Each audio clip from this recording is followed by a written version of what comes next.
আসসালামু আলাইকুম ওরহমতুল্লাহি বারাকাতু। আশা করি সকলে ভালো আছেন। আমি আলহামদুলিল্লাহ মোটামুটি ভালোই আছি আপনাদের দোয়ায়। এখন আমার মুরগির বাচ্চাগুলো আলহামদুলিল্লাহ অনেক ভালো আছে, সুস্থ আছে, এখনও স্বাভাবিক আছে। আলহা আলহামদুলিল্লাহ। আল্লাহ তাআলার কাছে শুকরিয়া ভালো থাকার জন্য। আপনাদের কাছে দোয়া চাই, কারণ আপনারাও সাপোর্ট দেওয়ার কারণে আমি এতটুকু আগায়া যেতে পারতেছি।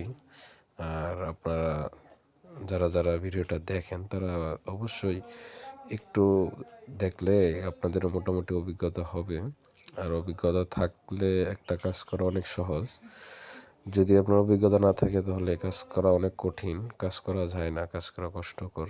মানুষ মনে করেন সকলে বলে যে এটা করা সহজ, এটা করে ফেলবো, এটা করে ফেলবো, কিন্তু এটা করাটা কত কষ্টকর এটা যে করে সেই ভালো বোঝে, সেই ভালো জানে।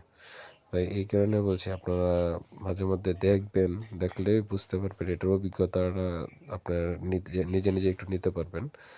আর আমার এই ছোট্ট খামারের জন্য দোয়া করবেন। রেগুলার আপডেট তো পাবেন ইনশাল্লাহ। আসসালামু আলাইকুম ওয়া রাহমাতুল্লাহি ওয়া বারাকাতুহু।